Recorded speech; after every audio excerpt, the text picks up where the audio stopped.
Hello guys, and welcome to another little pepperoni slice of your favourite Nicolas Cage podcast. I'm only saying your favourite because you're listening to this one, so if it's not your favourite, then why are you listening to multiple Nicolas Cage podcasts? I'm your host, Petros Patsilvis, and I just need to kind of say up front, there's a little bit of a disclaimer with this one. For about an hour or so whilst recording, I did not realise I'd not changed a little setting on the recording device I use on my laptop, the software, and I recorded the audio for this episode through my laptop microphone. So if it sounds shit, sorry. Yeah, maybe sorry. Maybe it's a free podcast and people make mistakes. I had been working all day that day and I made a little mistake. And me and Bob, joined by Bob from Tonight with Bob and Joe. Check those guys out on anywhere you get podcasts or on social media. They're very, very good guys. They're at Tonight Podcast on Twitter and Tonight with Bob and Joe on Facebook. And yeah, we thought there is no point trying to re-record the conversation we'd already had because it just wouldn't be the same. It wouldn't be genuine. It would just be guys trying to retread the same jokes they'd already made, and the impressions they'd left on each one of us would not be the same. We would kind of be faking it, so it's better to just put out this podcast with shitty audio quality. And that reminds me, if you have a problem with the shitty audio quality, jump on iTunes, rate, review, unsubscribe if you're not happy with the audio quality, but please do subscribe. 5-star reviews would be great. Obviously this episode might make you want to give it a lower score because of audio quality, but the content is still the same. Okay guys, let's just think about that for a moment. Let's just think they still make valid and interesting, hopefully funny points. So let's not mark us down for poor audio quality. Let's just cut us a break, cut us some slack, and enjoy it. But before you do enjoy it, we have to take another little journey on over to my man on the anagram front, and that is the Anagram Hunter on Twitter at Thomas THOMAS_W. That is the letter W that looks like two V's next to each other. You know that one. Underscore again. You know that little line. Hunter, as in the person who gets animals, nasty people. Sometimes not if they're hunting for food. This could be quite a good thing, but that is a totally different point, which I think I may have made on another intro, but that doesn't matter. He has provided two, not just one, two anagrams for the Weatherman. And I'm going to have a little poke around now to see if those might inform the film, which I've already watched because I'm recording this after the fact of watching it. So let's have a little look. The first one we have is the Methane War. So that could be that Nicolas Cage, or his character in this film, just talks out of his arse. And in a lot of instances he does. And it often feels like the writers of this film are talking out of their fucking arse. So the Methane War, bang, that one works. And the other one is where the man at? That may refer to a ongoing thing that happens throughout this film with Michael Caine's character, who where that man at? Where that man at? Because he just appear wherever that man at, who is Nicolas Cage. whatever he is, he's like Michael Caine say, like, where that man at? Well, I'm there. I just appear out of nowhere, and I'm there. I'm where that man at. So, those were our anagrams, and this is, the Weatherman. Enjoy the episode. Rate, review, subscribe. Facebook, Twitter, Instagram at CagedInPod. CagedInPod@gmail.com. CagedInPodcast.com. That's all the ways you can keep in touch. Let's have a little chat about stuff, and we'll have got some things lined up. Got more episodes coming every week. You're gonna get one. You might even get 2 a week sometimes, little bonus episodes. I think I may be due for a checking in where I do an IQ test soon. I'll keep that one nice and short and sweet, and might add something else fun and interesting in that. I'm not quite sure yet. I'm just kind of chatting shit now. But enjoy the episode. Feels like I've been awake for days, watching films starring Nicolas Cage. Could be shit or it could be fun. Valley Girl, Face Off, An Army of One. Deadfall Cornell, Lord of War, The Wicker Man, Trespass, and so many more. Know how it starts, I don't know how it ends. The first 10 are solo, then it's me and some friends. No distractions, no expectations. Over the weeks, hear my frustrations. I guess the podcast is about to begin. I'm your host, Petra Plasilivus, and I'm caged in. Hello, and today we are here to talk about The Weatherman. I'm not alone, I'm joined by Bob. Hello. Of Tonight with Bob and Joe. How are you, Bob? Are you well? I'm very good, Petros. How are you, man? I'm good. I've had a long day at work, and I'm ready to see what the Weatherman has to say. I believe Bewitched said... Will it be rainy? Will it be sunny? Will it be Cage? Will it be cloudy with spots of Cage in the air? And as Bewitched famously said, blame it on the Weatherman. I think we should. If this film is terrible, we know we'll be blaming it on one certain man, and that is Nicolas Cage. Before we get into it, Bob, I need to ask you, like I ask everyone, had you seen this film before? I have. To answer your question, Petros, I have seen this film before. In fact, I saw it alone. I think I might have been, I don't know what year this was released, but I reckon I was 11 or 12 years old. And it was one of those films one of the first films I think I went to see on my own. Probably not the best film to see on your own. It's something sort of vaguely depressing that I remember about it. I don't really know exactly. But I remember, I don't know, I didn't enjoy it that much. But I'm willing to give it a second chance. Were you an odd child? I was an odd child. You know, I was home educated. I'm not fucking mental. Alright, a little bit, but you know. I was home educated, so I had a lot of free time on my hands. When I wasn't masturbating or playing video games, I was going to the cinema to watch Nicolas Cage films. So nice. Yeah. I vaguely remember seeing this film, maybe around a similar age, maybe a few years, and I remember enjoying it.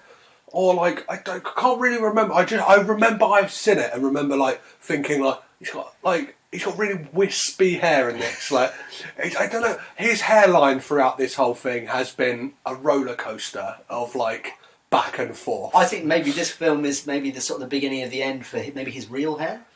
I don't know. Is that true? Or I don't know. There's been some real like it's been on a steady like decline since like Face Off. Like so, we're a good like nearly 10 years later, and it's like not much better. Yeah, like I know nothing about who directed this film.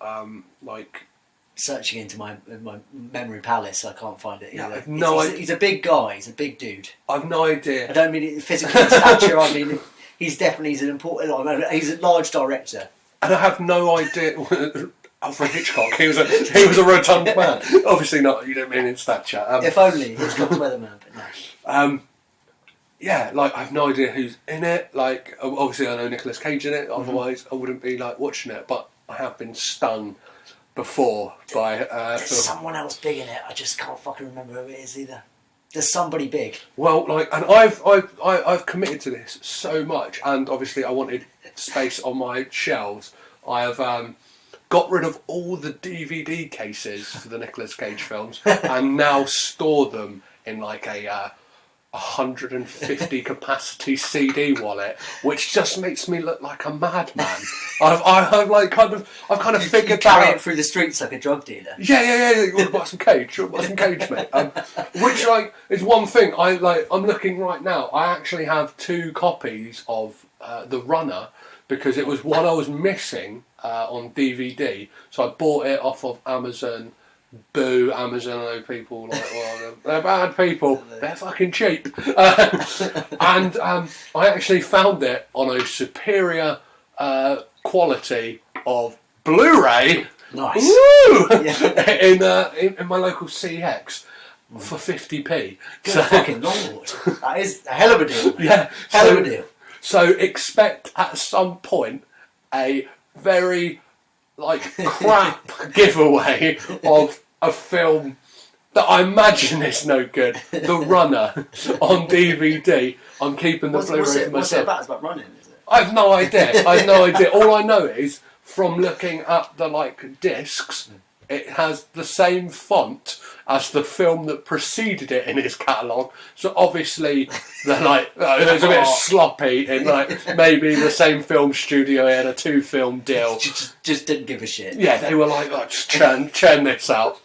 Maybe the other one's got a bit of pizzazz on one of the letters, but so I guess there's only one thing left to do, and that is to get raging with Cage. Wow, let's get raging with Cage. So, have we had sunny weather, or has it been a shit storm of snow and fuckery? Let's have a little look at what we thought of The Weatherman, directed by Gore Verbinski. Do you know much about Gore Verbinski? I fucking know nothing about Gore Verbinski. Right. I know he's a big guy. Well, so Gore Verbinski is one of the spearheads behind the Pirates of the Caribbean franchise. Say what you will about those. And directed the animated lizard movie Rango, starring Johnny Depp. Oh, right. Yeah. I remember that lizard film. Yeah. So, and this is a very different take. Well, not a different take, but a different a different lane to those films. Yeah. I think I mentioned what I'll say right now. It is Gore Verbinski's lowest budget film. I mentioned it earlier. I didn't know who the director was, but it's his lowest budget film. Do you reckon there's somewhat of a passion project, maybe? Yeah, well, I would say that for one reason, and one reason alone as well, is that apparently because it wasn't snowing when they it was supposed to be in winter, but it was actually in summer when they filmed the thing. Nicolas Cage was so adamant that they had to film it in Chicago. Because of the story was set in Chicago. I mean, I'm not a Chicago man, I don't know much about Chicago, but I don't know why it had to be filmed there necessarily, but it had to be. So every snow scene you see there is completely created. They had to look like fucking hundreds of thousands of snow machines. Amazing.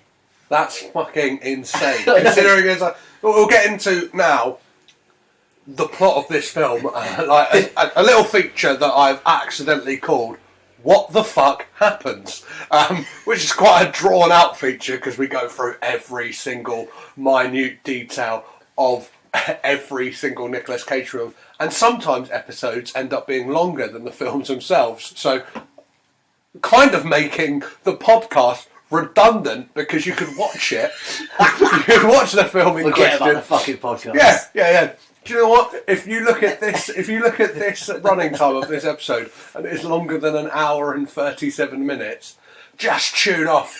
Just fuck it off. And the thing is, if you get up to this point and you're looking at it and going, "Fucking hell, it's 2 hours long," then just tune out. Tune out, guys. Just watch the film. Make your own opinion. Don't listen to 2 fucking drunken idiots talk about what the fuck happened to this film. That's good advice, Petros. So, talking about the snow, this starts off with a nice icy water, which is very it's kind of shifting and it's quite soothing.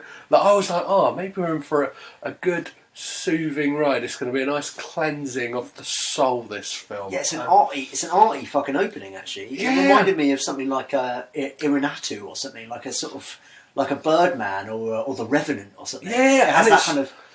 And it like kind of gets straight into it. There's no like big credit scene. It just literally says the weatherman. Bang, we're straight in it. And then we see Nicolas Cage kind of going about his morning. He plays Dave Spritz or Dave Spritzel because he's shortened his name down because it's a bit more pizzazz for the weather business.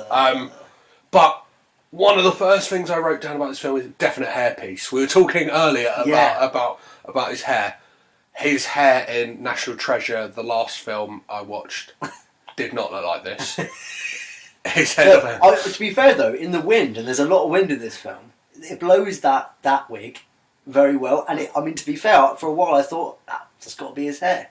I mean that just shows you how fucking next gen these wigs were in 2020. No, it was 20. 2005. 2005. Wigs were next gen. Right now, wigs must be like fucking shit hot. Yeah. I can only imagine. I've seen videos on Facebook of wigs, like guys with very bad receding hair, and they've got these kind of like jazzed up videos, diving in pools, like having a good old time, and they look like these kind of preened, like Magaluf, like lads ready for it. Kind of got like a bit of a pomp going on, and they're loving it. And they look shit hot. I'm kind of thinking like I'm going a bit on top myself. I'm not sure if the listeners at home have know that, but because I always wear hats in any photos that you see. That's because I'm going fucking bald, guys. Just like Nicolas Cage, but unlike him, I've embraced it. I've gone fuck it. Nice. Yeah.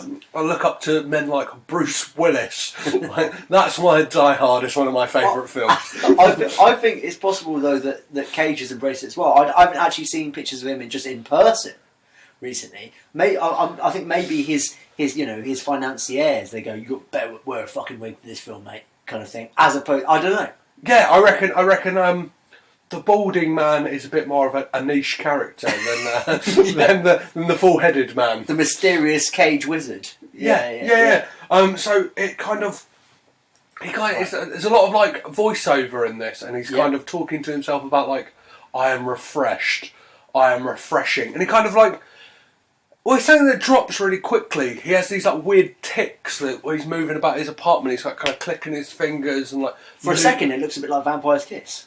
Yeah, Vampire's Kiss, or like reminded me very much of Matchstick Men, where he plays a OCD sufferer, and it's like I thought like, oh, maybe this is going to be like a character trait, or maybe he just fucking hadn't dropped it from Matchstick Men. Like it was filmed quite, and Gore Verbinski sat him down and went, "Drop that shit, mate! Like drop that shit! Like come on, you can't keep this up for the whole film." And then it moves on to him. Like he gets a ticket on his car and he's there at like the DMV or wherever you go to pay fines, and has a run-in with a fan? Or is that what you'd call? I don't know. One thing I thought about this film is how are like weathermen?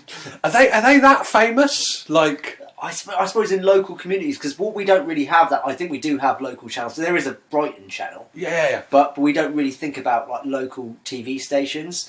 But in certain areas of America, they've got a TV station that is unique to that city. Like, so I think that and that's what when you switch on 1 or 2, it's not like BBC. It comes up with that fucking channel. So it's your weatherman from that city. So that kind of makes more sense. Yeah. Could you like? I can name one weatherman, and that is Michael Fish. Oh, Michael Fish, of course, notoriously fucked it up. Yeah.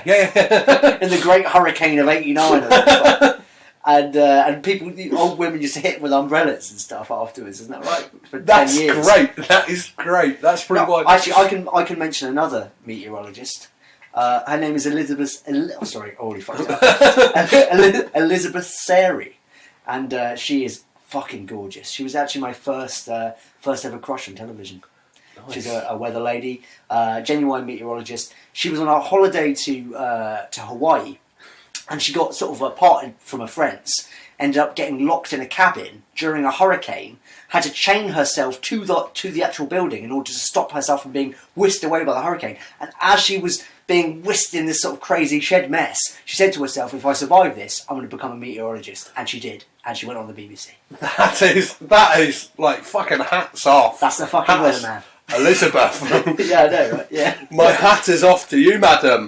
My heartthrob. But this guy at the DMV is asking for an autograph, and just Dave's not into it, is he? He's just like, no, mate. I'm just not waiting in line, okay? Yeah. He's like, I'm not that guy, and obviously he's got papers with his name on it, and the guy's like, you don't have to be such a dick. And keeps calling him bro. You know, you don't have to be a dick, bro. You don't have to do this, bro. Come on, I can read your papers, bro. And he is just a bit of I don't know. He's a real uptight, just fucking arsehole, basically. From this point, I don't. Apparently, everyone has a bit of paper in their pocket, just ready for an autograph. Yeah. And then we see him at work doing his weatherman moves, just moving about that green screen, real suave, real swish, and then he drives his he's driving his daughter, and she's like, I want to get out, I want to walk home, and she then buys cigarettes as a 12-year-old. That's fucking inexplicable. Oh no! They do smoke later. At the time, I was like, "What is going on?" I thought he was buying. I thought she was buying it for her mum. It's some sort of obscure, the mum's not supposed to be smoking. Yeah. She is. No, but you do see them smoking for a bit. Are they calling a dog a bitch? No, they're just the dog. No, they're just calling a girl. They're just calling a girl Trisha. They're calling her Trisha's a bitch. And then her friend's like, I just want to one up the fact that Trisha's a bitch. Trisha's a cunt. Trisha's a fat cunt. To us, I feel the same. So. I wish I could see this Trisha to make my own mind up to be like, well, yeah, fucking she is. But the cashier, no question. Yeah, literally it's just no questions asked. But it's not even that she's supposed to look old. It just happens. She is 12 years old. I think they're basically saying the cashiers of Chicago are fucking idiots. That's it. And then when Dave goes to his parents' house and his dad is brought in with the... Thank God, it's Michael Caine. Yeah, Michael Caine, yeah. Bob had said there was a big name in this film. It's a big director guy and a big name. I didn't know who either of them were. But as we first reveal Michael Caine, it mentions the daughter's name, and he says, which is Shelley, and he says in the worst American accent possible, Shelley is grossly overweight and unhappy, which is a hell of a fucking opening for a Michael Caine character. Yeah, it's no. You fucking hate him already, really. Yeah, and it's no. You're only supposed to blow the bloody doors off, is it? You're like, oh, thanks for that, Michael. Yeah. You're not a good you're not like a maybe. I have a sort of. So I kind of could like him later on. You hate him now. Yeah, and you'd already seen earlier that in Dave's apartment that he's kind of got books of his dad, and when we're shown into the apartment of his parents, you see a Pulitzer Prize and photos of him with people who I think you're supposed to recognise who they are. And I was just going, oh, it's a lot of photos of Michael Caine CGI'd onto someone else's body. I had to wonder if they were actual just OG fucking Michael Caine photos that they just used for it, or whether or not they'd actually just done something. Yeah, I wasn't sure. I mean, I like to believe he just gave them his entire sort of collection. Just do with it what you will. Yeah. Me and Sidney Potter. Yeah, me and someone else. Bloody goes off. What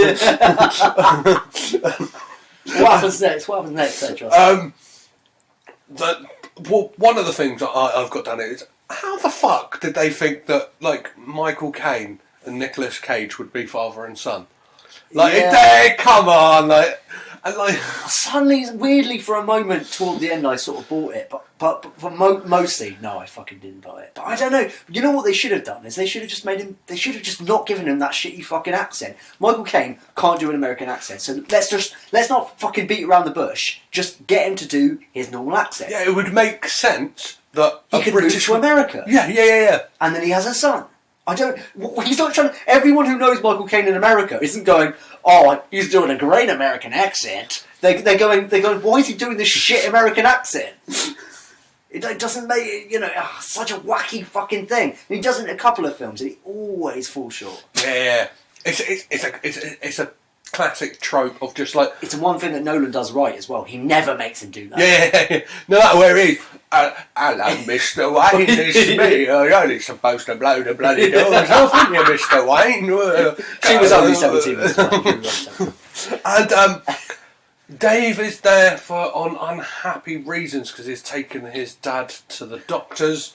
And you see, like, in this moment that Dave is, like, deeply unhappy. He's just, like, he looks fucking miserable. Like, the weather outside is terrible. And we had to sit through this bleak existence that is the weatherman. And on that note of that beat, we just got to go get some food and we'll get back to it, guys. So, at the doctor's office, Dave is there and his dad asks him to buy a coffee. No, he asks him to buy a newspaper. And to get the change for the newspaper, he goes to buy a coffee. And because of that bloody tax they have in America, like you go up to the till and you're like, oh yeah, $9.99, I'll pay for that. That's £12.73, please. He does not have enough money for the paper. Comes back to his dad, and he's not a happy bunny. He's a very stern man. Is it Robert Spritzel? I don't know if his name is Robert. I can't remember. I think it is Robert. Yeah, because he refers to him a lot by his name, which I think It's like Robert. Yeah, and he's like, it shows that like there's a distance between him and his father, and it seems that he's craving a lot of his father's affection and attention a lot of the time, and like there's a voiceover that talks about how successful his dad was, like how he'd won the Pulitzer Prize and like had written all these amazing books and stuff like that. About what though? Does it actually mention? It never talks about what. No. At first, I thought he was like a sort of a big weatherman who wrote books, and then as the story went on, I was like, no, he's not weatherman. No. So I think it's like I don't know, some type of novelist. Yeah. I don't know why that took me so long to figure out the word novelist. Because there's a lot of moments in it where he keeps saying how he's like you know he's not a meteorologist. He's not a real. He doesn't have a degree in meteorology. And I thought that was his dad was like pissed off about that or something. There's a lot in this film that kind of like I don't know. It like this is a film that kind of lacks on like the traditional like story arc. There's not really like. It's just kind of almost like a snapshot into this man's life, like Dave Spritz's life. It's not Dave so Spritz. Much like here's the goal. Do you know what I mean? It's not like a journey. Like it's not like a journey or anything like that. It's just literally here's. But there is one flashback, but we'll get to that later. Yeah. And after the incident at the doctor's office, Dave is caught in gridlock traffic, and then it cuts to a flashback of him last summer with his daughter, taking her to a archery class because he's just trying to find what she is into because she's just kind of flits around. I was very much like this as a child myself. My parents just couldn't find what to do with me. Like, is it Dungeons and Dragons, Petros? Yeah, football. No, I don't like football. The ball's coming at me. What do I do? Like, I eventually settled. I went to a surprise. Went to a drama, singing and like dance school on a Saturday, which classic. Was I was there, jazz handing it up. Like there's a video somewhere of me dancing on stage at the Horf in Crawley. Big up Crawley. The Horf. So sort of poor man's the Horn. No. The Horf is the like it's the theatre in Crawley. It's a big deal. And big deal. Panto every year. They get Julian Clary down. Hands in the soundtrack. Yeah, definitely. And and I think Russell Brand's played there. Like I don't know, must have been a down year. Money's a bit tight. And yeah, there's a video of me dancing in a luminous like yellow Umbro t-shirt to Will Smith's Miami. If you remember that song. Oh, that's actually that's kind of in vogue, isn't it? That's kind of okay. All right. I like it. Yeah, so I dig it. I was a hip kid, but he's trying to find what she is into, and she is no good at archery. She is dog awful. That daft bint can't. And like, it cuts back to him still in gridlock traffic, and his wife calls him up. Well, at this point, I'm not really too sure. Current wife, ex-wife, I just don't know.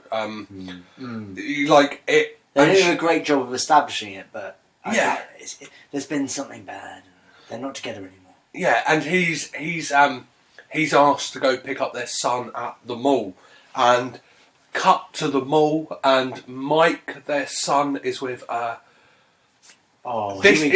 fucking scene stealer of a friend, because him and his friend are at the mall, and they bump into one of Mike's drug counsellors, a gentleman who straight away alarm bells are ringing, because he's like definite pedo. Yeah, well, yeah, hands down. Like he's like, hey man, like you want to buy that jumper? Yeah, give it to me. I'll buy it for you. I get a hefty discount in this store. Like I got a Debenhams card. Like I got 40% off. Like I can get you what you want. I'll hook you up, brother. And like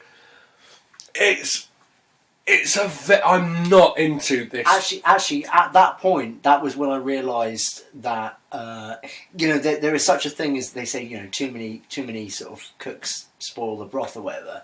I think that sometimes you get a film where like 8 writers write a film, and I think that is what happened here, because that plot line specifically doesn't make sense in regards to what happens throughout the whole film. There's only one scene later, which we'll get to later, which seems to redeem why this whole plot line even exists. Yeah. Like, it just seems to bring you down and makes you feel real weird throughout this kind of seemingly melancholy family film. Well, it seems that, like, I'm not sure if they're trying to establish that, like, Dave has, like, some type of neglect for his family, but, like... He certainly fucking doesn't.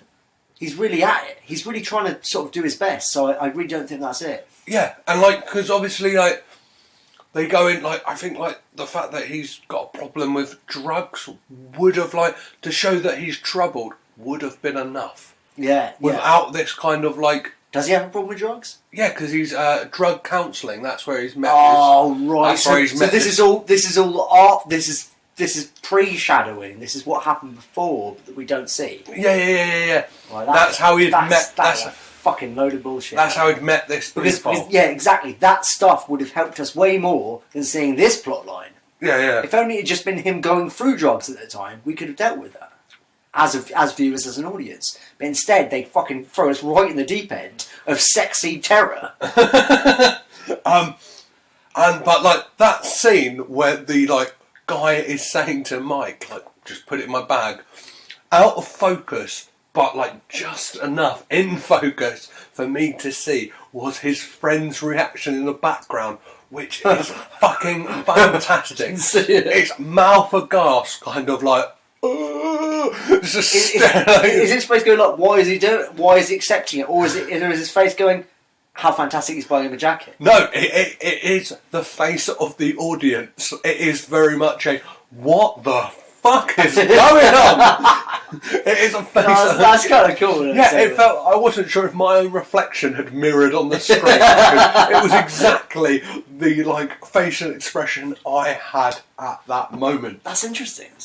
And then he drops Mike off to the ex-wife, and they have an awkward exchange. And Dave thinks, is it awkward? He thinks it's a great idea to throw a snowball at his ex-wife.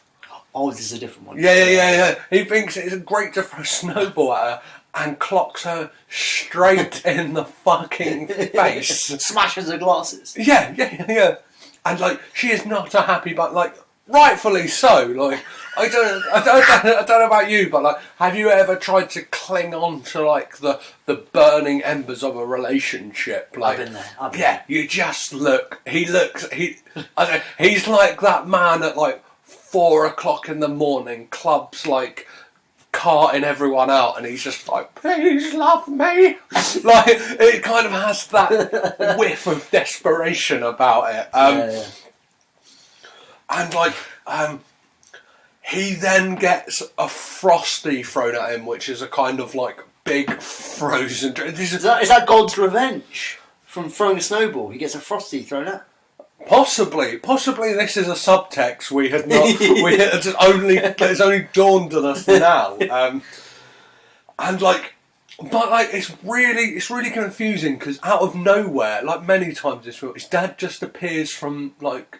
Just happens to be there, and he's really confused about the whole thing. He's like, why are you wet? Why are you covered in like a fucking milkshake with a spoon on your lapel? Oh, well, I've got fucking 2 factoids just to interject with here. First of all, I need to tell you this: every single time that Nicolas Cage in this film, it's many times, gets food or drink thrown at him, it's always thrown by director Gore Verbinski. So in the car, when you see guys chucking it, it's always gore.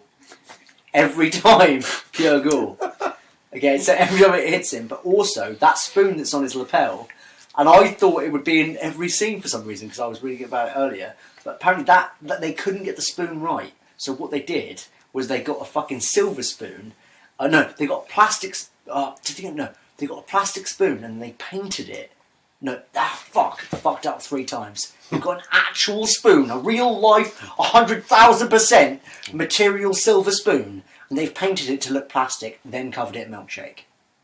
And that's the spoon you see on his jacket. Because they couldn't get the fucking spoon right. That's it. Those are my factoids, sorry. Continue. That seems like a lot of a lot of people having way too much time on their hands. Like, there's some poor intern. I could have an image of this poor guy trying out spoons, trying to stick them to a lapel with a milkshake. He is proper stuck to his chest as well. 100%. It looks like a batch. Yeah. It looks like Vote Spoon. Do you know what I mean? Like a campaign pin. And the dad just drops a fucking a bomb on him, covered in milkshake. He's like, I've got lymphoma. Which another drag on the film, isn't it? Yeah. Thanks for that, Michael. It's like we started out of the gate at a very speed, and we've just got slower. It's it's like playing a 45 at the wrong fucking 33 and a half third. Fuck me. My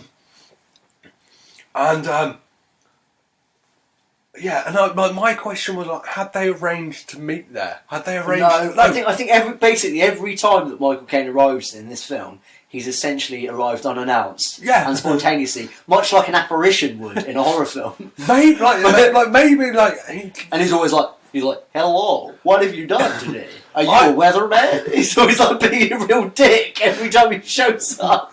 I'm starting to think, I'm just this coming here now. Was he dead the whole time? It was actually toward the end where he got into the car and I thought I was going to turn around to you and be like, he's already dead. Because he keeps giving him worse and worse news. So it's fucking crazy. And then he lists things that have been thrown at him and kind of explains why he changed his name from Spritzel to Spritz, that the TV companies thought it would be a much better idea. And then we kind of get this kind of cutaway to such a garbage thing. People on the sofa kind of talking about why they dislike him. Yeah. I wrote this down. They go, I don't like his face, his asshole face. Which seems to say something about Nicolas Cage, but I don't know. I mean, it could have been about anyone, but there's something about it. But but that's so weird because there's no shot like it in the whole film. It just suddenly cuts to this. It's a bit like what we have in the UK that we it's a TV goggle box. Yeah. So the people are viewing. You're seeing the people on the couch. Yeah. Viewing you almost as you're watching it, going, "Don't like his face, his asshole face." It's really weird. If that happened throughout the film, I could almost understand it. But it's out of fucking nowhere, and that is the first. And this is a good point. This is the first of their experimental moments, which continue throughout this fucking weird bit. Oh yeah, definitely. That's why I think this is maybe a passion project for Gore Verbinski. Yeah, I know what you're saying. His low budget passion project. Well, yeah. Look, I recently watched Nicolas Cage's directorial debut, and may I add, his only film. What? That he directed. It's called Sunny. And that film, like this, kind of seemed to was just it's funny that this film has a lot of like throwing shit at someone, because like Sonny, this film just seems to throw a lot of shit at the wall and like you know what I mean, experimental like kind of arty moments that kind of like just to see what sticks. And most often they don't. No. They are, yeah. If anything, they seem to insult the sort of the dignity and atmosphere of the picture. It's uncooked spaghetti. It's sliding down that wall. Yeah. You know what I mean? It's a bit too al dente. And then like he talks about how like easy the work is as a weatherman. He's like, I'm in there for 2 hours, and it's like I get X amount of money, and then I make a bit on top for appearances. And we get like a kind of a flashback to him doing a appearance as Abe Lincoln at some type of like German hoo-ha, like fair. That is madly brief as well. And then suddenly it cuts to him having sex with the woman that he looks like he has his eyes on, who's like dressed in a sort of fucking Hilda kind of like, a proper German Fraulein, and she has only one tit exposed, and the one tit sort of jiggles as she has sex slightly, while Nicolas Cage looks kind of unhappy. Kind of confused. A lot like fucking Leaving Las Vegas kind of thing. Yeah. Like dead in the eyes, like fucking. And that comes out of fucking nowhere, because that's the one and only sex scene in this entire film, despite the bizarre sexual subtext which seems to underlie everything. And then we get a scene that the less said about the better, of the son on a like weird date with his counsellor in his apartment, kind of eating food. And the counsellor suggests that, like, he's like, do you work out, like, maybe, like, we take some before and after photos, and pulls out, like, a Nikon camera. Like, he's very, very thinking about this. This clearly wasn't a film that Gore thought people would watch multiple times, is it? No. Oh, let's watch that great film where that guy takes pictures of that guy again. Like, he wasn't thinking about it, even though it feels like a weirdly family-friendly film for the most part. Yeah, it's kind of got elements of like being a dark comedy, like, and. Do you remember the bit? There's a bit. I think it maybe happens somewhat afterwards, but there's a bit where he goes, "I like to park and watch the house sometimes." Yes, yeah. We'll get. We're going to get to that. Okay, yeah, definitely. That. But we may add at this point that the son is played by Nicholas Hoult, who.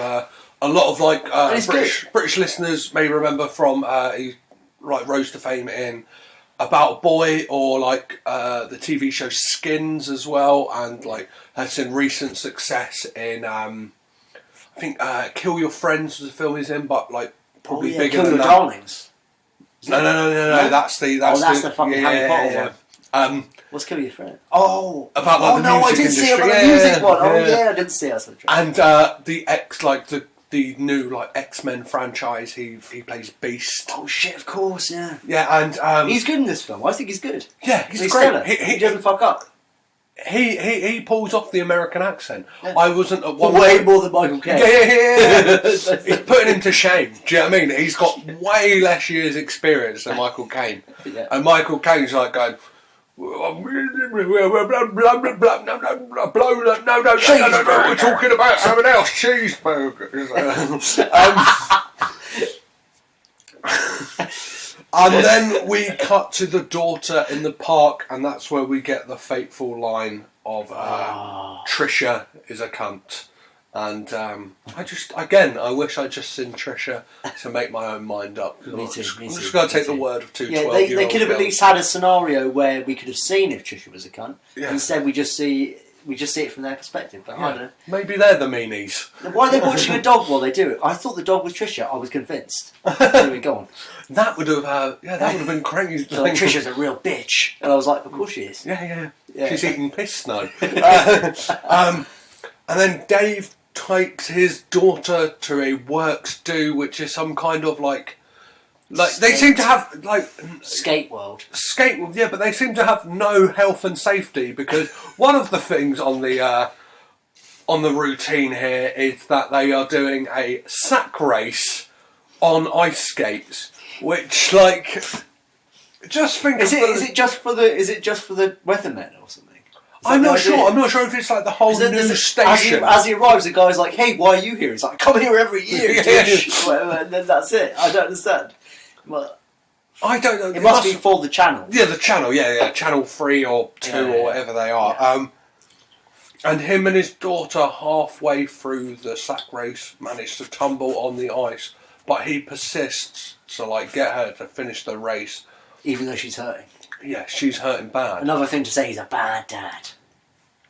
Yeah, but like you can almost see, like I sympathise with him because he's trying to. He's like, "Come on, honey." He's trying to teach her a lesson, and he's being nice about it. Do you know what I mean? Yeah. Like I don't know. It seems like his kids are reeling from obviously the messy breakup that him and his wife had, and the fact that both him and his wife are dysfunctional characters. Yeah. They're not like stable individuals. Yeah.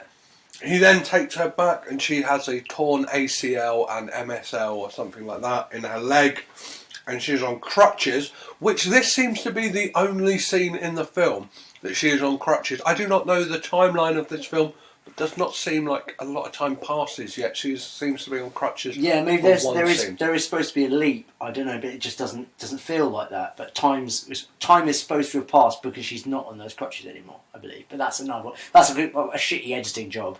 Or whatever. Yeah. Just poor storytelling, basically. When do we get to the fat ass dildo then?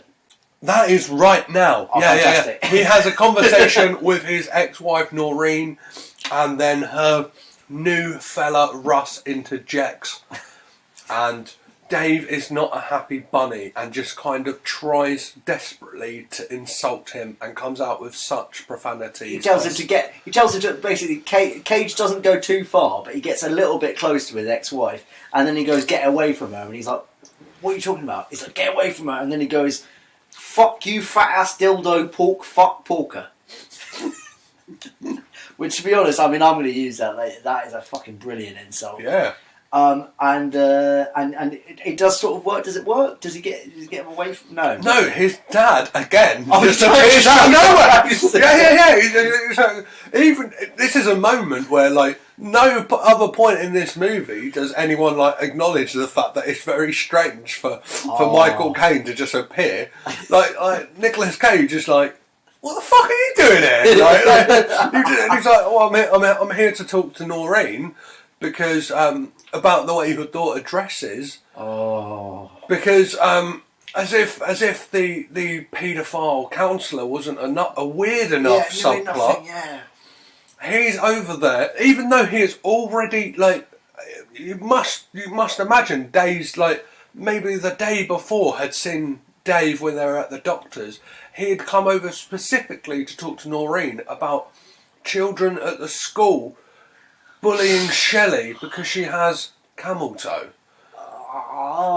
It really pains me, man. It pains me even to think about this stuff. And then he explains what it is, and just so the audience, like, just in case you don't know what it is, like, Gore Verbinski has decided to edit in, like, a real quick, like, bang, bang, bang, snapshot of camel toes. Like, and I'm not talking actual camel toes. Although they do actually arrive eventually. Yeah, I'm talking like literally someone's actual camel toe. Yeah, I'm talking fabric inside places where it shouldn't be. Yeah. But later on, he does actually show you an actual camel toe. I can't believe it. It's so bad taste, man. It's off the fucking charts. If we were actually talking, if this was a film where all the characters were grown-ups, I would still think it was kind of grotesque. But the fact that we're talking about a family man, it's kind of a family film, it's super, super bad taste. And we're talking about a 12-year-old girl. Yeah, I know. And I mean, who knows how old the actress is? I assume she's probably about 12 or something. But like, they would have had to told her about that in the film. This is what I don't want to go too far into this, but it is fucking bad taste. I don't know why they thought this was cool, and they don't stop going at it. Yeah. They just keep at it. They're like, okay, we're done with this. They bring it up again. You're like, okay, great, we're done with it. They bring it up again. It's like, fuck. End this. Anyway, continue. What are we doing? He calls Noreen and he suggests that they go to counselling, which I don't really get because they're not married. They're not married at all, no. But they kind of go to this it's kind of like a progressive counselling session where it's like all done on trust exercises. So it's like the classic like fall into my arms, And for a while it seems okay, right? Yeah. She does fall into his arms. And then they do a like test of trust, which is like you write down a secret on a piece of paper, and like, well, as the woman is explaining it. Before that, they just ask flat out, does anyone have a secret that they want to say? And Nicolas Cage says, oh, I had this thing with porno. Yeah. And then she goes, no, you gotta write it down. Yeah. Gotta write it down. And you know what? That's fucking totally needless, because all that's doing is that's making us, like, basically, he's already a humiliated man. This man has been humiliated to the point of nothing at this point in the film. We just think he's just a nobody, and it just wants to really like, bang it home that he's a fucking dickhead. He's going, oh yeah, I had this porno thing. Why would he tell everyone in this group that?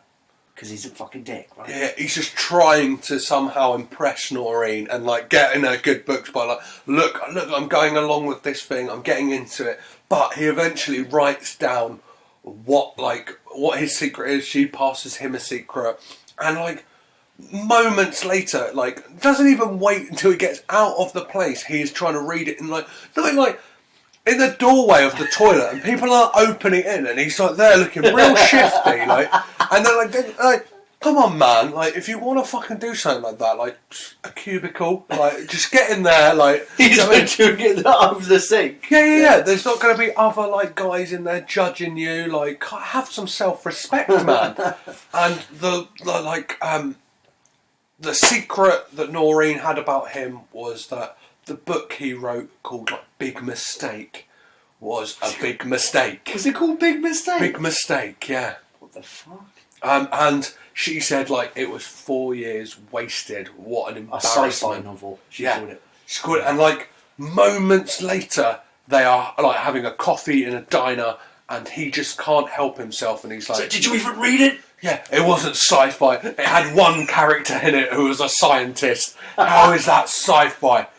And the fucking trust is broken. She fucking loses her shit. And then, like, on, like, returning home, he says to her, like, as if, like, this hasn't gone, like, bad enough. He's like, I want to try to make this marriage work. And it's like, how fucking deluded can you be? Like, she's like, I can't even trust you. And then she opens his secret, which is her BJs lacked enthusiasm. And I half expected like a kind of witty comeback to this, but it kind of just got it got even more bleak. Like, I thought this was like going to be a moment of light relief, because she's like, I hated your face. I hated when you kissed me. I hated your arms. Yeah, I hated it. She's like, she really fucking character assassinates his own just body. everything. For a second, when she said the Bee Gees lacked enthusiasm, I just thought she meant the fucking bop band.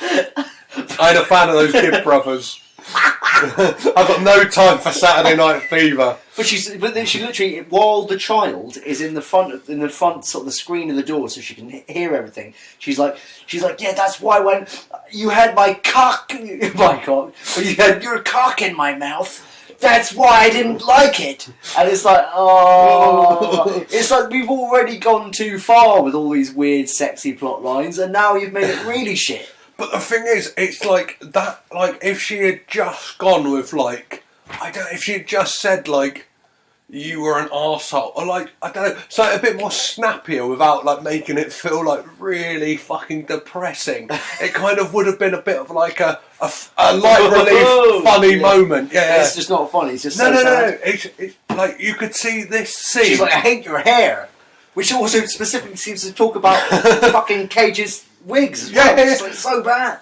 The thing is, this in the hands of another director could have been like, you could definitely see this exact same scene in like a kind of Judd Apatow like comedy, or like a Farley Brothers comedy, like, and it would be hilarious. But in this, it's just strangely existentially sort of savage, rips at your heart. And it's I just feel sorry for everyone involved. The atmosphere is so sad just throughout. It's just such a sad, introspective film.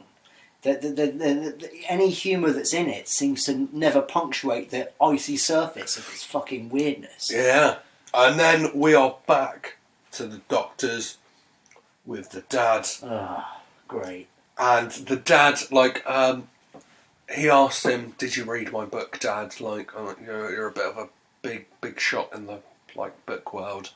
Have you read it?" And he's like, "No, I haven't read it." And he's like, "What's the news?" And he's like, It's bad. I've been referred to a doctor in New York to, like, have further tests to see what is going on, like, how long I have left." And he talks to his dad about the fact that he might have a new start in New York because he's got an opportunity for Hello America. He just keeps mentioning this to everyone. A national job, like doing national weather, which I imagine, like, in the weatherman profession is a step up. You're no longer a local boy, you're a national face. You're going from Joe Blogs, don't know who the fuck he is, to Michael Fish. Is there such a thing, though, as having your main character from the beginning of the film constantly mention something just so you can have an ending? Because I think in the case of this film, there is an element of that. There seems to be a feeling of, like, he has to keep telling everyone, "I'm going to have this Good Morning America job," so that there is any kind of conclusion at the end. Because otherwise, it would just be people getting real sad. Yeah, because you have to have that. Even at the first scene of him getting ready in his apartment, you can see that there's, like, Hello America on the TV. Yeah, and it's just every moment. It's just like, imagine removing that and then just having all this weird, sad shit about death, sex, and camel toes, and what the fuck is going on. Just having that without any conclusion. So the conclusion needs to hint at itself earlier on. I think that's what's going on. But that's why he has to, because it would seem deeply insensitive that you keep mentioning that to everyone at every fucking conclusion. And the character arc of this isn't, like, he doesn't even seem like, we'll get into it a bit more maybe, like, after we talked about the whole plot, but he's not really, like, it's not like any lessons were learned or, like, any redemption happens. He's like, "I'm the weatherman." Anyway, let's get going. Yeah. And he just craves his dad's acceptance, and then he goes to archery lessons himself, and we kind of get this, like, because his daughter won't take him. Yeah, this Rocky-esque montage of him, like, he's like that. Yeah, doing these, like, kind of, like, exercises, getting ready for it, like going through all blowing on feathers. Yeah. Not getting it the first time, but, like, a couple of times later, he's nailing it, and then, like, he's chasing a chicken. And then Mike is at the counsellor's house again, I believe. For fuck's sake. Has that happened again? Christ. I think we might have missed a bit, actually. We might have missed a good bit here. There's a bit where he goes back to the weather station and he's talking to the guy. Has that happened yet? No, yeah. You fill that in. Yeah. So basically, he goes back to the weather station. He's seeming a bit like fucked over after, like, not going well with his wife after the whole BJ's lacking enthusiasm gig. And so he comes to the weather station and he's got to get the weather for the next day. And he goes over to this guy and he's like, "So what's the wind going to be like?" And and the guy's like, "Yeah, it's wind, man. I don't know. It's wind. I just don't know." And then he's, like, slurping his drink, and then Nicolas Cage's like, yeah, because he's not a meteorologist, he doesn't know either. I just thought that is fucking absurd. That is completely absurd. First of all, in a fucking meteorology thing, somebody there is going to know a lot more than it's wind, man. And secondly, even a guy who didn't have a degree in meteorology, who was a fucking weatherman, they would know a little bit more than that. Yeah, definitely. You would. It's almost mocking the whole thing about weather forecasting. It's like, yeah, fuck you, weather forecasting. It's like, why are we doing that? They're doing a perfectly good job. Why learn anything when you can just fucking, like, fly by the skin of your teeth? I actually got this wrong because earlier I said that was the scene with him with, like, the shirt off, getting the photos taken by. Was that later? It's now. The bit earlier I'd mentioned was they'd gone to the cinema together, so, like, kind of showing that, like, things weren't. I didn't remember that. Yeah, that weren't. They were a little untoward, but yeah, that's when this fucking appalling shit happens, and It is gratuitous. They just keep going with the shirt shit. Yeah. So we make it sound like it's just like him taking a couple of pictures of it, but then he sits down, he takes more pictures, then he agrees to sort of loan him his camera. He goes, "Oh yeah, maybe if you want to loan this shit." I know. His dad says he's going to buy it. Yeah, he says, "I'm going to buy." His dad says, "Once you complete your program, I'll buy you a camera." And he's like, well, "I can loan you the money right now." And it's like it seems very like, I don't know, shoehorned and just very like savage. I felt like it could have been handled a bit more delicately. It's very heavy-footed and like, man, it just makes you feel awful. I just felt terrible when I was watching it. It's like watching like 3 or 4 films mashed together that don't actually connect. But go on. Then we're back to Dave taking Shelley out, like shooting again, like bow and arrows, and she is shit. She's still shit. Like, he seems to, though, after one fucking lesson, know everything. Like, every terminology. It's like, oh, that's called a Wingham him. And the thing is, last time you were using string hole bows, and this time you're using a fling hold bow. So, yeah, they didn't know what they were talking about. Those arrows last time were hamugas, and this time they're shabugas. So you're going to be a lot better this time. No, she's still fucking shit. And she said, like, he asked her about, like, what was it that initially interested you in, like, yeah, archery. And she said, like, oh, I want to hunt animals. I want to, like, kill animals. And, like...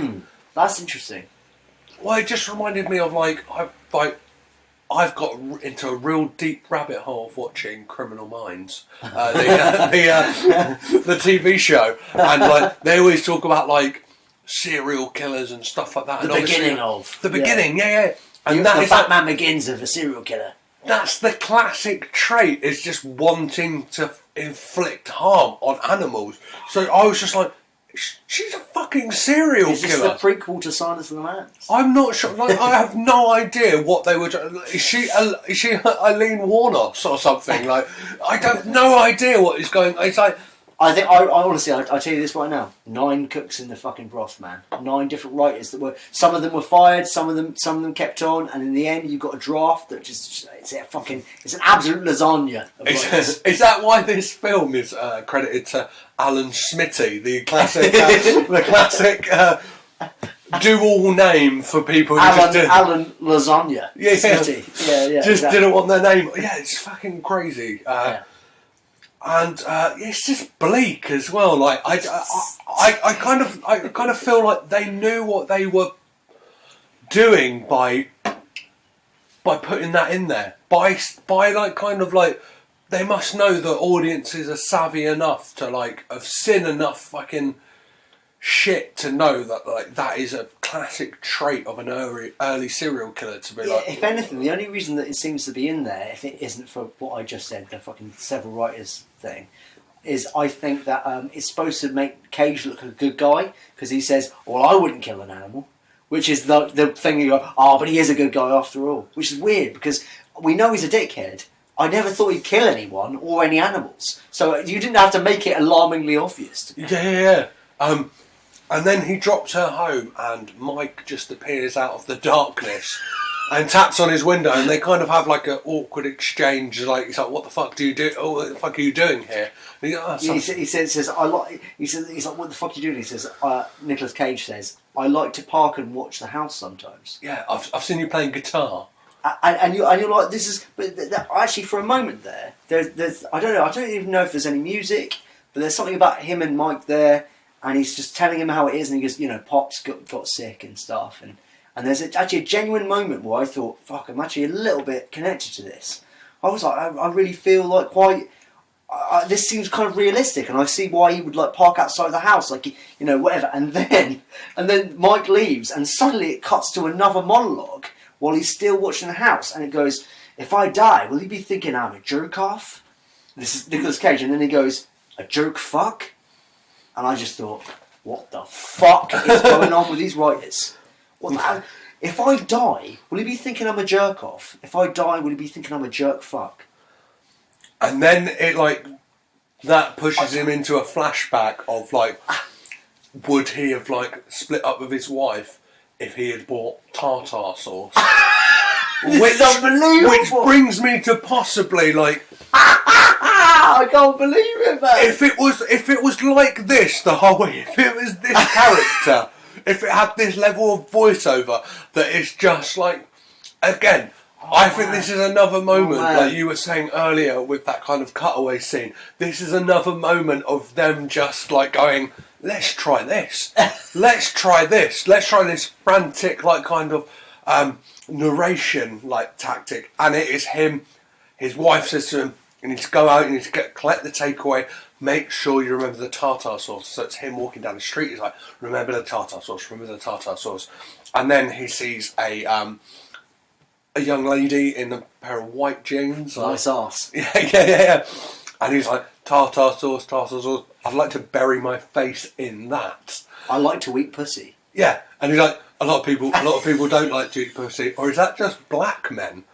What? It's like those are not my words. Those are the words of whoever the This fucking writer blows my fucking mind, man. I want to fucking. I can't believe it.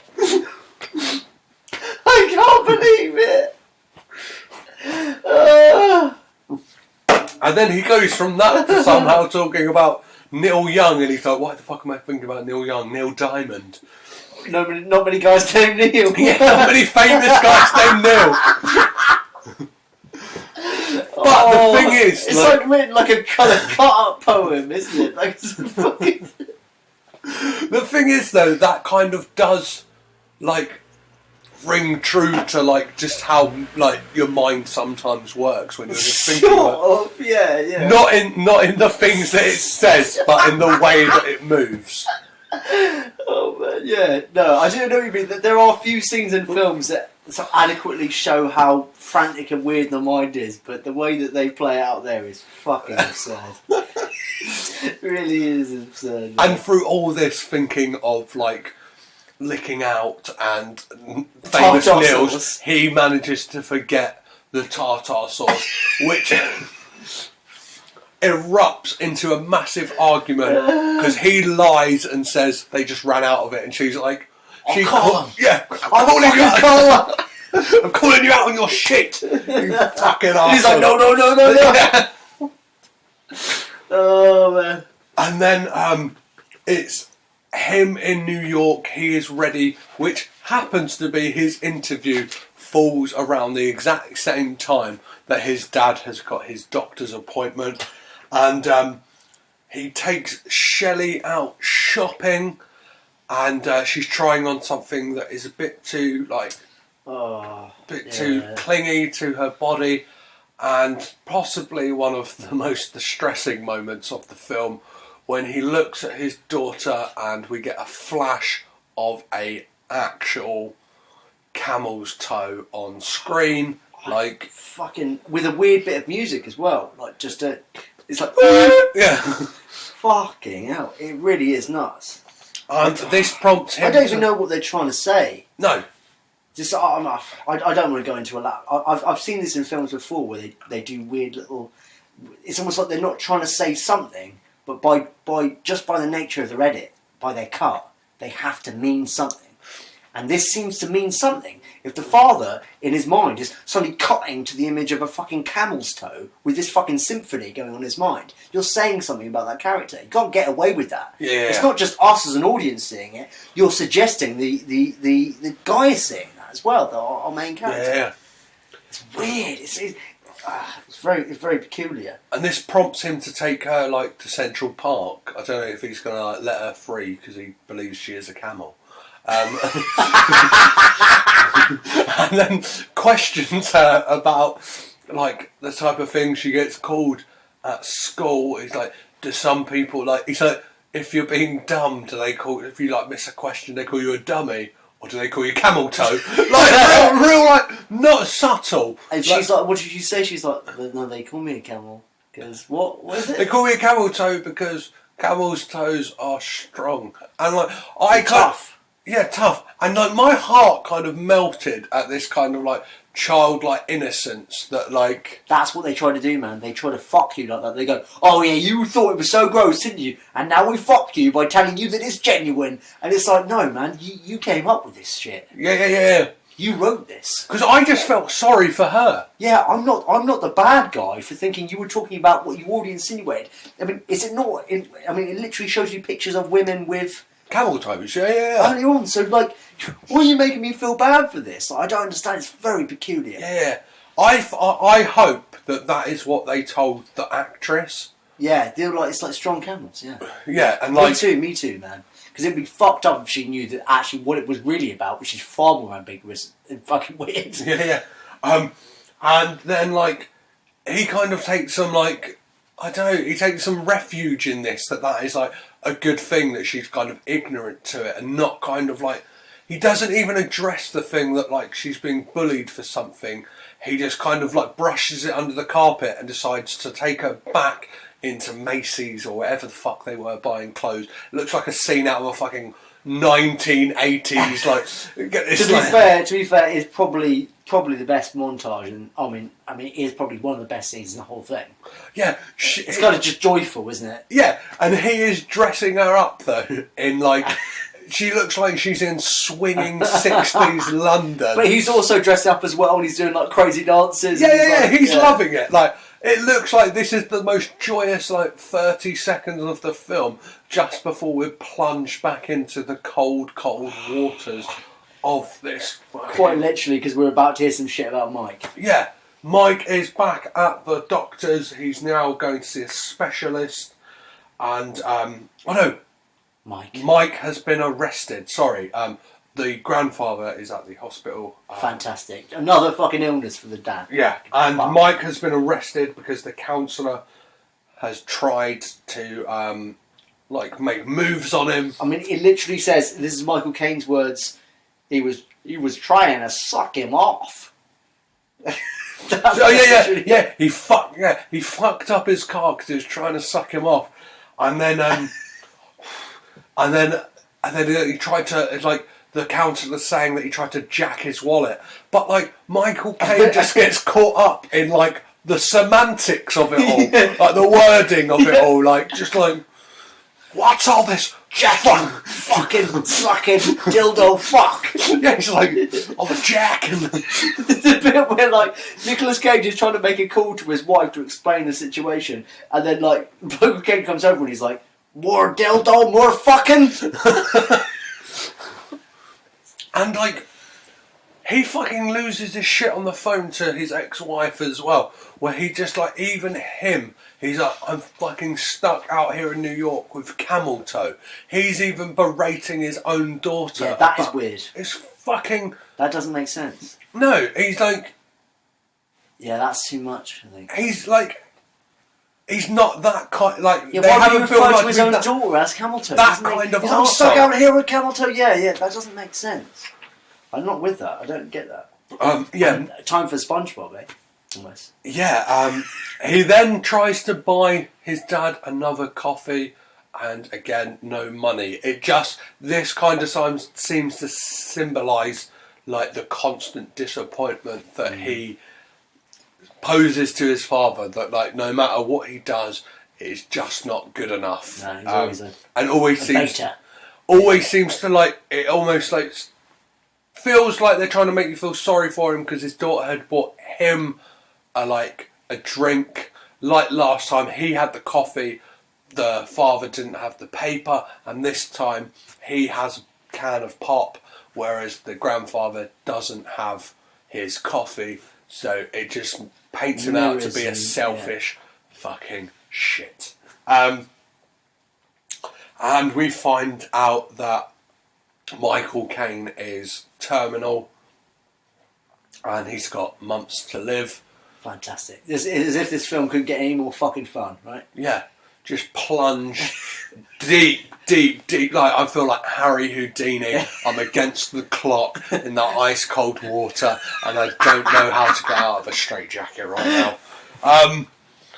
And the next day is the Hello America audition, And he seems like really cocksure about it, just kind of really nonchalant with all their questions. Like, yeah, great, yeah, fine.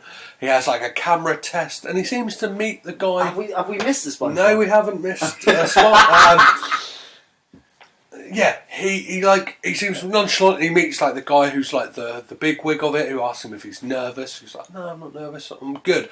And then talks about how like he nails like the green screen element of it, but he is not all there because that night he is just staring out the window, drinking a miniature from the mini bar, and has like a vision, a fucking intense vision of like what I don't know if they literally just drifted the balloon in front of the building. I fucking hope they did, but it's just SpongeBob fucking SquarePants goes past Nicolas Cage as he drinks outside the window. It looks fucking brilliant, and he has this like kind of like almost a vision dream of what it would be like to be on like the kind of Thanksgiving Day parade or something like that. Oh yeah. On the float with his family, and like the newscasters are talking about it, going, "Oh, I thought that guy was a fuck up, and his wife left him." It's like, no, he's happily married. He's got that job at Hello America. He's doing well for himself. And then like the next day, he's it seems like the interview had gone well, and he's talking to one of the guys about like what the job will entail, and one of the things is that he will get an endorsement by Purina, the dog food company. Yeah, I don't know, animal food company. Yeah, dog food. And it's just another moment for Michael Caine to just fucking shut it. Like, again, it's like this film is just full of blows to the stomach of disappointment. Like, because he's like... Gore Verbinski's like, I made a film about disappointment. The thing is, you wish Gore Verbinski had like a suave French accent. He probably sounds more like, hey man, I got this idea for a movie that's a bit like, well, we're just going to be a bit dark and a bit broody. And like, you know, it's about a weatherman, man. You know, camel toe, you know, that kind of shit.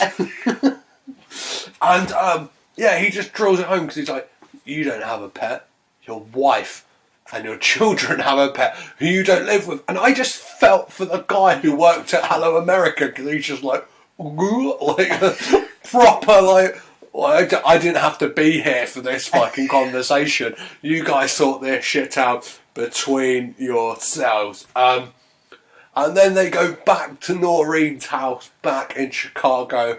And Nicolas Cage, his character Dave, has like just... He's just slowly like...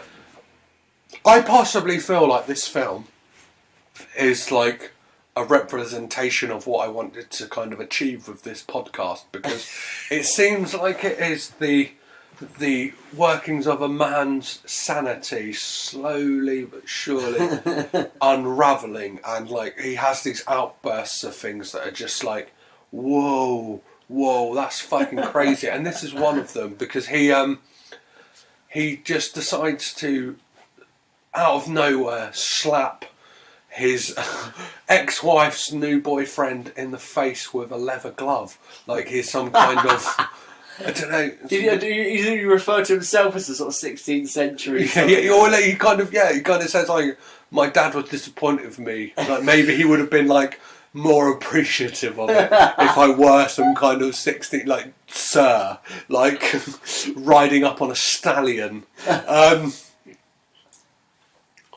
then he gets just to show that he is like a fuck up, and like I felt like this is the moment, like this is something he deserves. I'm not sure if you saw this, but he gets in a lift, and like two kids get in after him, and they press every single button on the lift, so he's gonna have to stop. And I'm like, good. You fucking deserve it, because you're a fucking shit, Dave. And then he has a moment, I'm not sure what it's supposed to say, but he's like sat there at his desk and just deletes his book. Oh yeah, and actually that's kind of a neat, that's a sort of good example of their mad editing shit they were talking about. But like basically earlier on, when they're doing this sort of crazy fucking camel toe flashing and stuff on the screen and stuff, it's like what they do there is as he's reading out, you hear the audio of his book being read out as he sort of hovers the mouse over the delete button. As soon as he hits delete, it immediately cuts out the audio. And I thought, there's a good example of their fucking wacky fucking editing. That's how you do it right. Yeah. Their little wacky little techniques that haven't worked the whole fucking film. That's when it works. At this moment, he decides to go for a little bit of archery in the snow, just kind of shooting. It's kind of like a beautiful moment where I'm shooting like archer, like ice-filled like targets, and I don't know. It just it looks really cool, and like doesn't. But then there's a voiceover talking about like the fact that his father is going to have a living funeral. And that, like, it's kind of a way to celebrate someone's life with them still being there. And then he goes, like, he's on the street and just fucking loses it at a guy who, again, like, asks him about, like, when's the cold day gonna be? And he's like, it doesn't fucking matter. Like, I don't know when it's going to be. It's February. It's going to be cold. It's going to be fucking cold. And mid-conversation gets a fucking apple pie. A McDonald's apple pie. Straight to the fucking face and hits his lapel on his jacket. And he chases the guy down the street. Like, apple pie in hand. And smushes it in his face. He runs after he's like, he runs after the car and he's like, you want that pie shit on you? And then like shoves it through the window. The guy's like, ah! Yeah, it's like he's been fucking shot. And like, is it that like this exact moment that Hello America call, like conveniently when he's having his meltdown in the middle of, or inconveniently, depending on how you see it. I mean, like, conveniently for the film, like, that it happens to happen, like, at this exact moment, like, when he's having a fucking meltdown, and he has got the job. And his first thing is, great, I'm going to go see Noreen, going to tell her about it, and that's it. We'll manage to get back together. She's like, you're deluded, mate. I'm marrying Russ. Oh. Ugh. A real kicker in the fucking teeth. Yeah. And this is whilst he's at the living funeral and decides to step outside, take his bow and arrow from the boot of his car and just shoots it at a tree. And then he sees Russ smoking and decides to point the fucking bow and arrow at him, which is pretty fucking dark. One could argue that's attempted murder. Yeah, definitely. I'd say that, I mean, it's that savage. I was wondering, nobody in that scene seems that perturbed by it. Even Russ is a bit like, whoa. And he sort of moves over very slowly, very gradually, very groovily toward his girlfriend, going, hey, babe, do you see Nick Cage over there? He's got the old bow and arrow going on. But it's that cowardly move as well, because he goes and stands next to, like, yeah, his ex-wife, his, like, dying father, and his mother. So it's yeah, he's like, you won't kill me. Yeah. Try some shit. How good's your fucking aim? Because somebody is very good, I believe, though. Yeah. Well, he says, like, I had to stop doing what I was doing. I've got a speech to do. Yeah, and then what happens?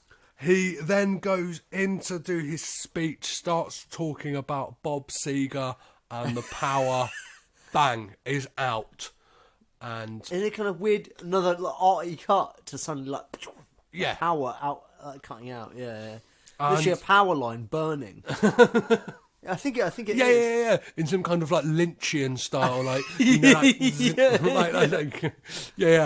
like I don't know, we watch way too much Twin Peaks. And I was like, you're David Lynch, like he likes electric filaments just moving about. I use some of that in there. It's arty, it's avant-garde. And then 14 minutes later, the lights are back on and everybody has moved on. They don't give a fucking shit about Cage's speech. Yeah, so all he has literally said is, my father reminds me of Like a Rock by Bob Seger. And that is like all he'll have to ever say about his father. In his living wake. Yeah, which to me, Actually, they don't make a big enough deal about that. Really. Yeah, like it's not a weird concept. Like I don't like, and his dad seems like quite a stoic, like. I mean, he's stern gentleman. He's a mysterious magician that just shows up whenever he pleases. But he seems like he's the type of guy who wouldn't like that type of thing. Like, he wouldn't want the fuss made about him. He would just kind of want to, like... I don't know, man. I don't feel that the film gives you enough to go on to actually know what Michael Caine's character is. I think all you know is that he just shows up whenever he fucking pleases. Yeah, like, maybe, like... You know, and actually it turns out that even after this, he shows up again. Yeah, definitely. Even after his own fucking funeral. And then you see Dave in his apartment just screening calls from Hello America for, like, no apparent reason, really. It doesn't, like, kind of... It doesn't go into why he just doesn't, like... He hasn't accepted the... Oh, we get it, like, he's got the living wake and his ex-wife doesn't want to be back with him, but... Come on, mate. Like, this is all you've been like. Even when people are giving you fucking terrible news, you've still gone, but I got that Hello America job coming. Like, just fucking.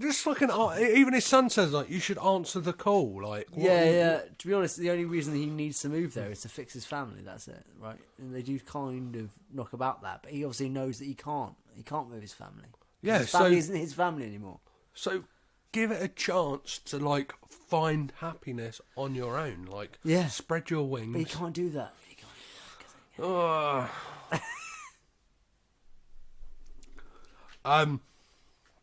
He then talks about, like, who gets hit by pie.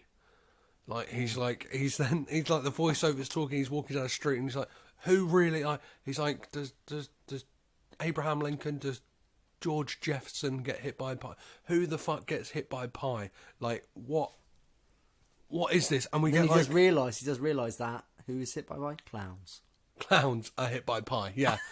And through this, he then confronts his, like, son's molester, like, fucking, and beats the fucking shit out of him, and, like, I think he doesn't go far enough, but the thing is, like, I felt like maybe I thought this was leading up to this film kind of having a bleak ending, in that, like, there would have been repercussions for that, because obviously, no matter how wrong that guy is, like, vigilante justice is not right. Yeah, actually, to be honest, that would have been kind of a neat ending. Yeah, I thought it would have just scuppered his... It's like the weatherman is the man who fucking comes to fucking show you the weather, motherfucker. He brings the heat. yeah, exactly. The weatherman's bringing the heat. It's going to rain. It's going to fucking rain paint on your face, motherfucker. It's gonna... And we then get a brilliant montage, like, possibly my favourite, of, like, just because I think how great it would have been to film, of Nick Cage getting hit by different types of food. Oh. Like, and he goes through his history of the things he was hit by, which include, like, I think it's a Kenny Rogers bit of chicken. Yeah, it sort of hits off his shoulder, actually, quite nicely. Yeah, and he's like, stood next to a bin. So I thought maybe that, like, they were just aiming for the bin and hit me. Just to remind the audience that every bit of food thrown at Nicolas Cage in this film is thrown by the director Gore Verbinski. Who, like, I think that's why he got Nicolas Cage on for this film. He's like, I want to throw the food at him. He's like, I've got some problems with face-off, mate, and I just want to throw some food at you. And one of them is brilliant, because it's like a kind of half-eaten, like, packaging and all of, he gets a soft taco to the chin, and then gets a, like 4 of a, like, 9-piece nuggets thrown at his head, which is just like, that must have been a hoot to film. The revelation is that, you know, just like fast food, I am like fast food. Yeah, I'm trash, like. I think that's unfair. I think that's unfair to himself, and I think that's unfair to what the fuck he says, because he says it's disposable fast food, but actually I eat every fucking bite of fast food that I buy. Yeah, but also, like, even if it is disposable, a weatherman isn't disposable. I don't know what he means. I think it's a really peculiar philosophical point. I think it's just his perception of himself is that he is nothing. He has obviously hit rock bottom at this point. His family don't want him. His father is passing away. Like, we're not forgetting about the him and his son in the little bit. yeah. They're like in a food court. But like, one thing I want to bring up at this point is he's so hung up on his father, yet I think his mum gets maybe 2 lines in the whole film. Yeah. And it's like she's massively sidelined, and it's like, oh, she does seem like a fucking bitch. Joke. But that's it. But that's all the film makes her out to be, right? Like she's just an unpleasant woman. What his mum? Not his mother. Oh, I see. You mean Michael Caine's wife? Yeah. I mean, she's clearly dead. She's clearly not on the scene because she's dead. Oh, who's that woman who's like always with him? Oh no, fuck! No, it does cut back to that woman, but nah. She's there, yeah, because she's there when he first goes round. She's holding a record. Oh, I thought that was the fuck. mum. Oh, I think you might be right. Because it cuts back to something about her at one point. I don't know. Yeah, she is hugely sidelined. Yeah, massively. That is There's only 2 lines in the whole to the point fucking where film. I didn't even know she was a fucking character. I thought she was a mysterious old woman that appears. Yeah, like some kind of maid. Like, you would have thought he would have got someone in who was like Yeah, a bit younger. She wouldn't she even be there at the funeral? But I don't even remember her there. She at the was there, funeral. yeah, because she was definitely there when he nearly fired at. You know, I think we all like to believe there were some scenes cut from this film. Definitely, yeah. But to be fair, like it needed more cuts, if anything. Oh, like So what happened with the corn dog? Tell me. I'm not really. The son is eating a corn dog, and there's just like a kind of. He's just a real. Yeah. He's a real awkward looking dad. How does a corn dog look? What does it look like? Very phallic. Very phallic. And so he says, don't put yourself in grown-up situations. And then he sees what his son has ordered. And his son puts a corn dog, a phallic object, in his mouth. And then Nicolas Cage grimaces. If you say that? Grimaces? Grimaces, yeah. Grimaces. And then he goes, And then his son's like, what do you want to order? And he goes, nothing. Yeah, and he awkwardly... Because I think what he's basically saying is, you brought on yourself by wanting dick-shaped stuff in your mouth. I'm pretty sure that's what that says. Oh, that's bleak, yeah. I think that... Wait, why would they not have... Why does that scene exist? He looks at me and he goes, oh. That is literally it. Oh, I hadn't thought about that. Yeah, you're That's fucking definitely right. it. Yeah, definitely. Yeah. Otherwise, why would they even have... He's not going, oh, you like corn dogs, you complete philistine of, food. Yeah, we've got a whole food court. We've got... You could get chips, you could get this. Oh, you like corn dogs? That's a disgusting food stuff. He's going, why did you pick a phallic food stuff? That's what he's saying. And then he He's says, not having a frozen banana for dessert. And then his son says, what's going on? And he just says, don't put yourself in grown-up scenarios. You're just a kid. You're just a kid. And then he awkwardly puts his arm round him. Just while like, he's eating that corn dog. Yeah, stuffing it in What his the mouth. absolute fuck? And then... I think this film was written by a whole bunch of idiots. I think some of them got it right. So, there were some bits in it which they nailed it somehow. And then other parts they just totally missed the But fucking mark. the whole broth of that film is very grim. I'm in my entire lifetime, Petros, I won't watch that film ever again. I think I'll join you in that. I think I'm gonna. I'm not going to watch that film. I didn't think Nicolas Cage did badly, and I didn't think Nicholas Hoult did badly. I didn't think that the young daughter was very good as well. Michael Caine was fucking dog shit. It was fucking awful. Yeah. The actress was brilliant. I can't remember. I don't know what her name is. Classic. Who played Noreen? Yep. Noreen. She's wonderful. I'm just never going to watch this film again. You know why? Because it's bleak. It's depressing. It brings me nothing in life. It brings me no philosophical innovations I didn't have before. It doesn't make me feel great about anything, or it doesn't sort of inspire intrigue in any direction. It just makes me feel sad about everything. And that brings us on to a bit of wonder and joy and magic in this film, because the next scene is just Nicolas Cage walking into work, and who just fucking pops out of nowhere? Michael bloody Caine, you're only supposed to blow. Is he not dead yet? He's not dead. Fucking die, Michael Caine. He pulls up in a car, and instead of shouting like son or David or Dave. He just shouts Weatherman to his son, who Weatherman, who recoils in like terror that he's going to be like faced with like a large stuffed crust pepperoni pizza to the face, a slush puppy bukkake. and he invites him into the car, and they kind of like, he plays him the Bob Seger song and essentially asks, what the fuck was all this about? I'm trying to find some meaning in what you meant by I remind you of this song. And he's like, listen on a bit longer. And he's like, something about like, he stands true to his decisions. He's like, I want you to talk about that.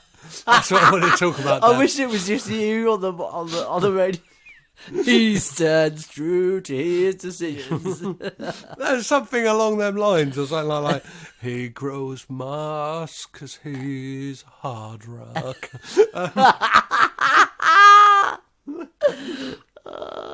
And then the dad says to him, like, I've read your book, and like has a very shit. Yeah, and a very like, he's like, what do you think? And he just kind of goes like a very like I don't really want to say much because I don't really like it. I don't really like it, son. It's really shit.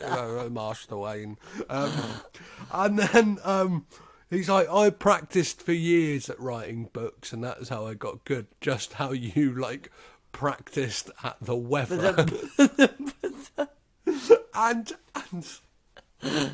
possibly a saving grace of a line with, it's just wind, it blows everywhere.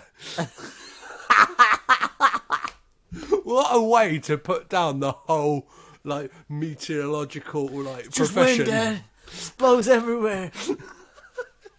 God fucking damn, that is mental. And then, and he says to him, like, we must, like, because he explains how he had chucked his book away, like, put it in the trash. And I don't know if this is supposed to be, like, a philosophical point, but he says, like, Michael Caine says to Nick Cage, like, you must chuck some stuff in the bin, son. Yeah, I didn't know. You must just chuck it in the trash, like, and it's like, I don't know, should you...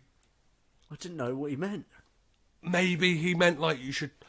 It's a kind of like roundabout way of saying like putting things in the past, or just letting go of resentments. Like, yeah, possibly. I couldn't get any clear reading on what the fuck he just meant there. I don't know. Maybe he's like, I feel like you sort of need a good psychic to sort of like read into that. He's a ghost, mate. So like, he don't know what he's going. I was so sure in that scene when he comes in the car, he was already dead. Yeah, That's what I was sure about. And then all of a sudden, Nick Cage just falls onto the street because he wasn't sitting in a car at all. Oh, and then he goes mental and it's like, I'm a weatherman. Isn't it? Yeah. Well, yeah. Well, no, we have like a funeral scene, which like I kind of want to talk about like cinema funerals that like everyone seems to have an umbrella. There's no. I know myself at like, I don't know, and everyone seems to be perfectly dressed in black as well. Like, there's always someone who just kind of doesn't get like, just doesn't have a black suit and is kind of like there in like a burgundy number at a funeral, like just kind of apologising to everyone, go, oh, I did have a black suit, and like, they've all just like perfectly get out of the car at the exact same time, umbrellas up at the exact same moment, and kind of has this exchange with his kids about like his daughter says to him like, sorry for your loss, and like stuff like that. And the son, there's like a moment between him and his son, because the son's like, I want to be a cameraman, and he's like, yeah, that's great, yeah, do what you want to do, just no adult situation. No corn dogs. And that's complicated because of the corn dog. Yeah, and then the corn dog makes it sound like he's going, I know you're gay. That is weird. Do what you want to do, but no corn dogs. And then like we get this, this film leaves a bad taste in my mouth, man. Oh, that's a poor choice of words, Bob. Let you think about that for a second. Yeah, we get this kind of weird, like a voiceover of him saying like he accepts the fact that he's just a weatherman, and like I feel like this is supposed And to then be all some the streets are suddenly rid of people. So Yeah. he's just alone. some grand moment. And then suddenly he roams the streets alone as the weatherman. It doesn't make... Makes no sense. It's fucking complete nonsense. And despite screening all their calls, he seemed to bag this job at Hello America, even though he just seems to be a flaky Because he's so great, fuck. isn't he? He's so great. Yeah. He's so great. Yeah. How was it that the viewers described him? They said, we hate him so much, we don't like his face, his asshole face. Yet they thought he would be the face of American weather, not just local weather. This is national. This is big time. Is there another chapter to talk about just the overall feeling about this movie? We could possibly get onto some little. Let's get to the end of the plot of this film. Oh, have we not actually ended the film yet? No, because you see him like he's still doing the archery, and this is when a gentleman just pulls out a piece of paper from his pocket, and he's like, "Can I get an autograph?" Oh, for God! And it's like it's kind of showing that he's changed his ways, because he's like, "Yeah, I'd bloody love to. Like, I'm all about that now. Here's an autograph." And he says that, like, I've written down here, no throw, carry bow, because he says nobody throws anything at him anymore because possibly he carries a bow. He carries a bow and arrow, yeah. Because if they throw anything, they're going to get fucking Robin Hood in the back of the head. Do you know what I mean? He'd be arrested on the streets in New York. For doing that. Definitely. Yeah. Isn't there laws against like I don't know guns? I don't know. I think if you do have the various licenses, you could get away with it. I don't know. You just look like a bit of a nutter. Yeah, he'd be a fucking nut. He definitely wouldn't be hired by that meteorology institute. And then he ends up on the float at like the Thanksgiving Day parade with none other than SpongeBob behind him, and like it ends with the line, "At least I'm in front of SpongeBob." You know what I have to say? If I can say about that hallucination scene, I believe it's hallucination where he's watching out the window and he sees SpongeBob. That is fucking hugely well done. I'd argue if they just kept it at that and they'd never mentioned SpongeBob again in the whole thing, that would be fucking iconic. That would be really good. That would actually be the thing that this film would be remembered for, because it is really cool. Just it's literally Cage's daughter is sleeping in bed. Cage is drinking. You just see the silhouette like of his head. It looks cool. It's almost like one of the Dark Knight, right? Like the original Dark Knight posters. It's like he's like sitting in front of huge windows of glass while SpongeBob floats over. It's so fucking immersive and cool. It really is cool. Yeah. I mean, beyond the whole SpongeBob concept, it's just a great sequence. But like the fact at the end, the last line is him going, "SpongeBob's behind me at least, and I'm in the what the fuck?" You know what that does? It dates it. It dates it massively. Massively, yeah. That's exactly what I thought. There is no way in 100 fucking years that anyone's going to fucking remember the Weatherman, and that's not because it's a weird film about fucking camel toe. The reason why people don't remember this fucking film is because it has no fucking relevance in terms of all time, and SpongeBob will timestamp it to 2005. That's it. So, on that note, would you recommend people at home watch this film? I thought you were going to say, does SpongeBob have camel toe? But the answer for both is no. Great. You certainly won't be watching this film again. I hopefully won't, unless I don't know, I end up doing like a fans pick me go back over this or something like that, or like listeners, a listener's choice episode. I'm literally coming out with this on the spot, or I hope I never have to watch this film again. I'm just saying that out loud now. So you now know what me and Bob think about the film. There is only one thing left to do, and that is to find out what the good people on the internet have to say about that. So I usually have scores from all types of places, but I always go off the 3 that Google gives me as soon as I Google a film. And this week we have IMDb. What do you reckon the score's going to be like for this, Bob? I'd say 6.5. 6.6 out of 10, my friend. Yeah. And then Rotten Tomatoes, what do you think we're going for with that? I'd reckon a 55%. 59. Pretty close. Do you feel like these scores so far are like hitting around like what you would kind of rate this film? Kind of. I'd probably rate it a bit lower. I definitely feel that this is a below 50% film. Like, there's elements of it that I kind of enjoy, but like as a whole, It's too well shot to be given a bad score. It is really well. That's one thing we really didn't talk about. It's really well shot. yeah. And like Nicolas, Nicolas Cage's performance in this, like, It's great. it's great. He plays that character like it's believable. Like, do you know what I mean? Even like as someone who like week in week out just watches Nicolas Cage films, I'm always amazed at like how immersed I am in the performances that he gives. And just like Lord of War last week, and this film, I was just like, I believed him as that character, and he played it really well, and it was like believable, and like something about him is enjoyable. He's kind of got like a likability even when he's playing these like douchebag arsehole characters. I agree. He really brings something to it.